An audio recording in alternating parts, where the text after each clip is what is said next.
ನಟಿಯರ ವಿಚಾರಕ್ಕೆ ಬಂದಾಗ ಯಾರು ಇಷ್ಟ ತುಂಬ?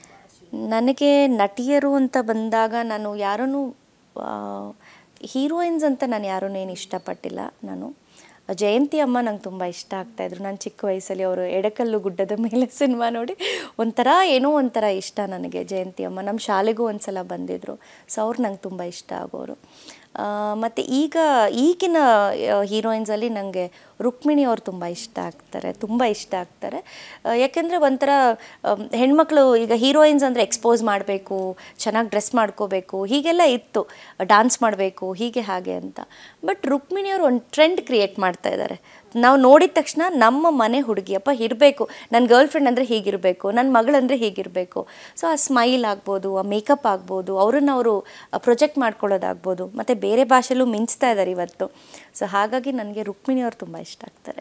ಬೇರೆ ಭಾಷೆಯಲ್ಲಿ ಮಿಂಚಿದ್ರು ಸಹ ಕನ್ನಡವನ್ನು ಅವ್ರು ಮರ್ತಿಲ್ಲ. ಈಗ ನಾವು ಸಾಕಷ್ಟು ಕನ್ನಡ ಹೀರೋಯಿನ್ಸ್ ಆಲ್ಮೋಸ್ಟ್ ಬೇರೆ ಹೌದು ತುಂಬಾನೇ ಹವಾ ಕ್ರಿಯೇಟ್ ಮಾಡ್ತಿರುವಂಥದ್ದು. ಆದರೆ ಕೆಲವರು ಕನ್ನಡವನ್ನೇ ಮರ್ತು ಬಿಟ್ಟಿದ್ದಾರೆ. ಆದರೆ ರುಕ್ಮಿಣಿ, ನಾನು ರೀಸೆಂಟಾಗಿ ಒಂದು ವಿಡಿಯೋ ನೋಡಿದೆ, ಯಾರೋ ರುಕ್ಮಿಣಿ ನಾನು ಬ್ಯಾಂಗ್ಳೂರಿಂದ ಬಂದಿದ್ದೀನಿ ಅಂತ ಕನ್ನಡದ ಹೌದೇನೋ ಹೇಳ್ತಾರೆ. ಹೌದು, ರೆಸ್ಪಾಂಡ್ ಮಾಡ್ತಾರೆ ಅವರು.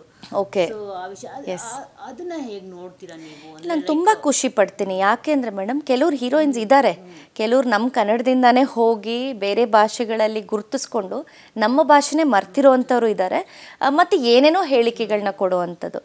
ನೀವು ಮಾತಾಡಿದಾಗ ಒಂದು ವೇದಿಕೆ ನಿಮಗೆ ಸಿಕ್ಕಿದಾಗ ನೀವು ಅದನ್ನು ಹೇಗೆ ಉಪಯೋಗಿಸ್ಕೋತೀರ ಅನ್ನೋದು ನಿಮ್ಮ ಕೈಗೆ ಬಿಟ್ಟಿರೋದು. ಅಥವಾ ಬೇಕು ಅಂತ ಕಾಂಟ್ರವರ್ಸಿ ಮಾಡ್ಕೋತಾರೋ ನನಗೆ ಗೊತ್ತಿಲ್ಲ ಅದು. ಬಟ್ ನಾನು ರುಕ್ಮಿಣಿನ ನೋಡಿದಾಗ ನನಗೆ ತುಂಬ ಖುಷಿ ಆಗುತ್ತೆ. ನಮ್ಮ ಕನ್ನಡದ ಹೆಣ್ಣು ಮಗಳು ಅನ್ನೋದು ನಾನು ತುಂಬ ಹೆಮ್ಮೆಯಿಂದ ಹೇಳ್ಕೊತೀನಿ. So she is representing Karnataka and Kannadiga.